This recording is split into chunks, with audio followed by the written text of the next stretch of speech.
Hi, do you know what was the fastest app to reach 100 million users? If you read the title of this video, you would probably answer Threads, and you would be correct. Or would you? Yes, you would. The fastest app to reach 100 million users, which happened in about a week time, is not something revolutionary and very useful like ChatGPT or something extremely popular like TikTok. It's Threads by Instagram, by Meta, formerly known as Facebook. So the funny thing is, for an app that has more than 100 million users, it's suddenly not being used all that much. That raises the question, why? In this video, I'm going to try and answer this question. So Threads was created last year as a better alternative to Twitter. It's almost an exact clone from the functionality point of view. The interface is almost exactly the same, and the only thing that is supposed to be absent from Threads compared to Twitter is comically bad management decisions by Elon Musk and all of the hate speech and misinformation that's thriving there under Elon Musk. If you are a fan of Elon, you would probably say, well, he's a genius, right? He invented electric cars, he invented space rockets, so obviously, with his genius, he would be great at everything he does, including managing a social media platform. And you would be wrong, because Twitter is on a downward trajectory right now. The users are leaving, the advertisers are leaving, and all the attempts to save it by rebranding it to X or advertising some crazy new everything app functionality only seems to be accelerating the decline. But weirdly enough, all of those people who leave Twitter do not really come to Threads, or they did come at some point, but they stopped using it, which is pretty weird, right? Usually, the problem with creating a new social media platform is to make users to come there because of the thing called network effect. Basically, if you are on one social media and all of your friends and all of the creators you follow are there, then nothing motivates you to move to an empty website, even if it's better from the technical point of view. But creators of Threads obviously thought about that, and they made it as easy as possible to start threading, all the while keeping the network of contacts that you have, by linking your Instagram and Threads profiles. Since almost everyone is on Instagram, and you can create your Thread profile using your Instagram profile in just a couple of clicks, and then just follow everyone you follow on Instagram, also on Threads. This network effect problem kind of resolves itself because you basically taking your Instagram network of friends and creators and porting it into Threads, right? And more than 100 million users did just that. The problem, of course, was they didn't stay for very long. So if the interface and functionality is familiar to users and they have all of their Insta friends there as well, then why aren't people just using Threads, right? I don't think it's possible to answer this question without actually looking at what's going on there. So, a couple of months ago, Threads finally arrived in Europe. I created an account there, and over the last couple of months, I've been using it on and off just to see what's threading. Now I'm finally ready to share my thoughts and opinions on Threads and on why it's not as popular as it could have been. So, as they say, let's jump right in. And by jumping right in, I mean let's look at some of the screen recordings that I made while browsing the platform. So, this one is from the very first time I opened the app. I just created an account, then I opened the app, and the very first thing I saw was very promising. 24 hours ago, I started writing on Threads. I had 0 followers, 0 threads, 0 engagement. Today, my Threads account has 100 billion plus followers in less than 24 hours. One post, 1 billion likes and comments, 1 million plus digital project sales. If you are thinking Threads is dead, you might want to rethink about it. For a split second here, I thought, whoa, that's so cool. So I can just create my Threads account, and by tomorrow I will be able to plug my YouTube videos to 100 million followers there. But then I realized it's just satire. The next post is a rant about transphobia on Threads, which is not a good sign. Let's scroll down and see what else is here. We have Kojima posting Mount Fuji, then we have Joe Biden posting his cat near the Christmas tree, which is very cute and I have to like that. Then my infinite scroll got interrupted by a list of suggestions. Cool, now I can scroll not only vertically but horizontally as well. This is a nice change of pace. I think every app should have that. Like at some point, you randomly start scrolling horizontally instead of vertically to keep you entertained. So, since I live in Amsterdam, I have the local government account, the mayor of Amsterdam's account, a couple of newspapers. Not very interesting, so let's go back to scrolling vertically again. Here is the Threads appreciation post. This is how I know Threads is different. The replies are full of care and concern for a stranger. This wouldn't ever happen on Instagram, much less the other place. For those of you who haven't seen the Stranger Kids show, the other place is basically this parallel universe where monsters live and everything is red, and also like the evil wizard Vesna lives there. So yeah, I don't think caring for a stranger would happen there. These guys would probably just eat a stranger. No app is perfect, but this one is pretty good. Okay, that makes me hopeful about this platform. So the question is, why aren't many people using this supposedly good platform? What else is there? Oh, some birds. I love birds. And there is a little history lesson too. This one gets a like. Also, we have some mild trolling of the conservatives. Oh, and this next one about long pressing buttons on this app to get interesting results is a very popular local meme. Let me explain it to you because it's very hard to get without the context. So, at some point, Threads algorithm started pushing these Threads tips kind of posts, where people just described lesser known functionality of the app. Like if you long press the share button, you can share outside of the app and stuff like that. And since algorithms started pushing it, everyone's feed got full of this advice, and then everyone started just copying and posting it, and then it became a meme. It wasn't that hard to explain, actually. Let's move on. Scrolling down, we have Joe Biden again, and then some more birds, then a cat, and even more birds. Oh my god, look at this little guy. Right, it looks like the algorithm figured out what I like pretty much instantly, because right now the only thing I get is birds. Here is Mount Fuji again, and yeah, pretty much exclusively birds from here on. Right, let me refresh the feed and see what I get now. Take a moment to guess, and then let's see the results. Yep, you guessed it, it's birds. I'm not complaining, by the way, I love birds, but it does seem like the content gets a little bit monotonous. So at this point I closed the app and let the algorithm to calm down with the bird stuff a little bit. The next time I opened the app, I found some light-hearted jokes, some cute cats, some cool photos and videos, some heartwarming stories, some pro-union opinions, some cute animals again, Donald Trump funny moments, Donald Trump being bad, conservatives being bad, some inspirational quotes, some engagement bait. Not many birds, which is surprising.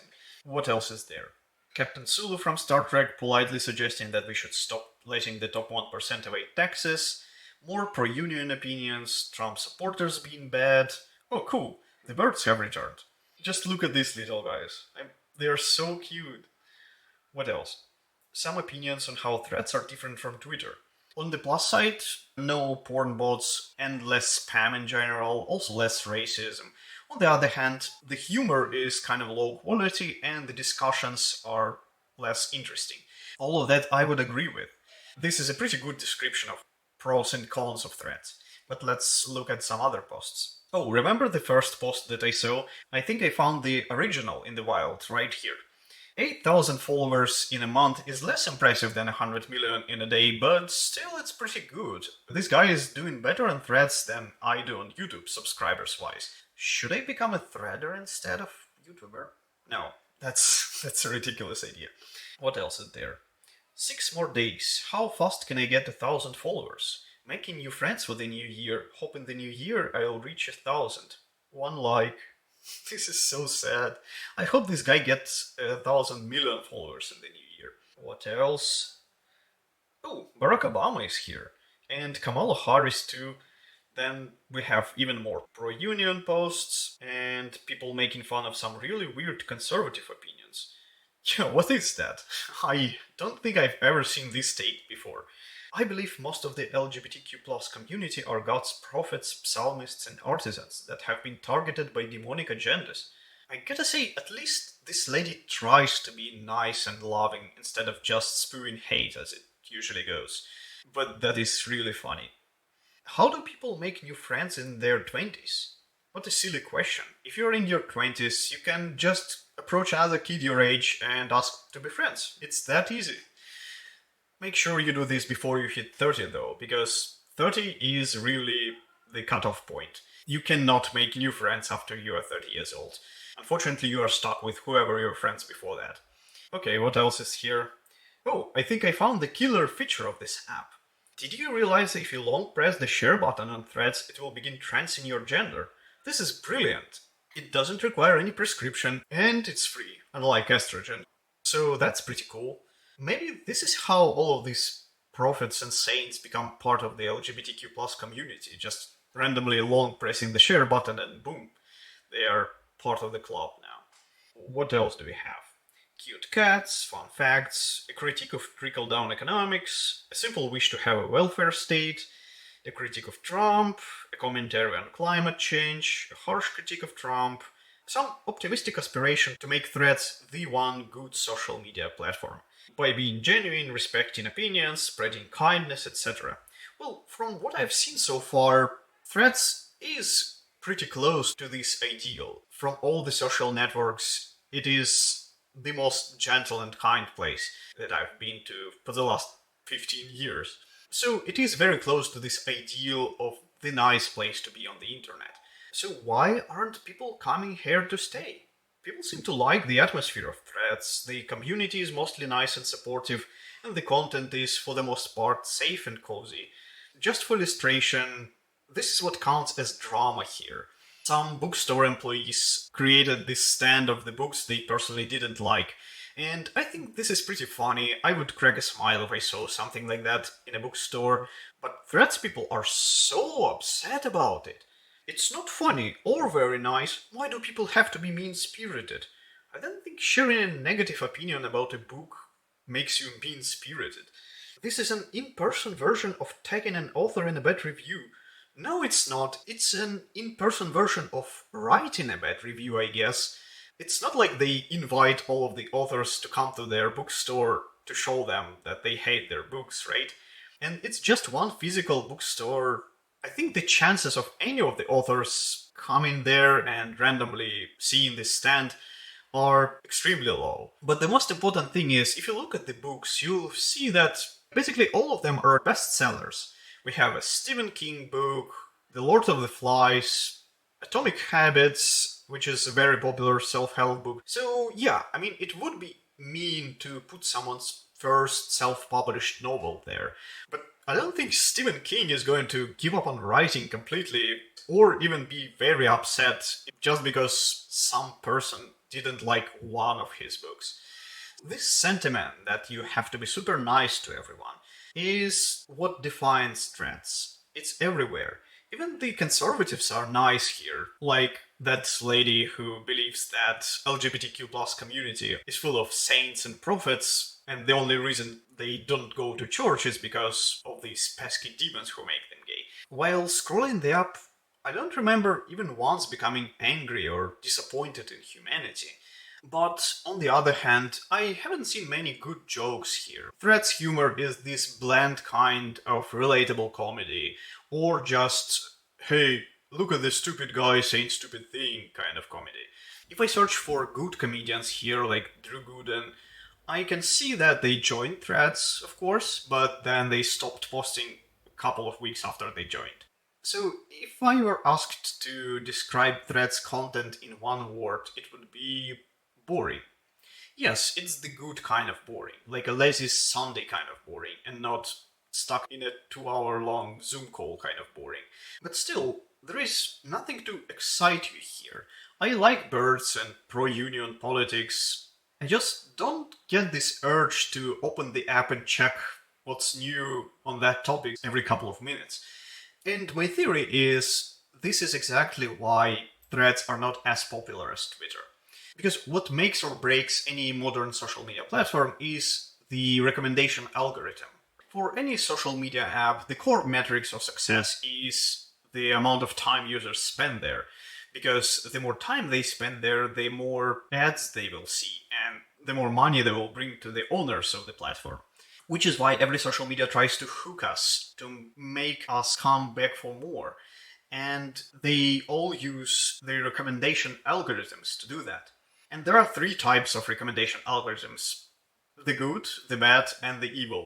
A good recommendation algorithm would give you a lot of interesting posts that you would be excited to see and enjoy. A bad recommendation algorithm would just give you the popular stuff, the mild stuff.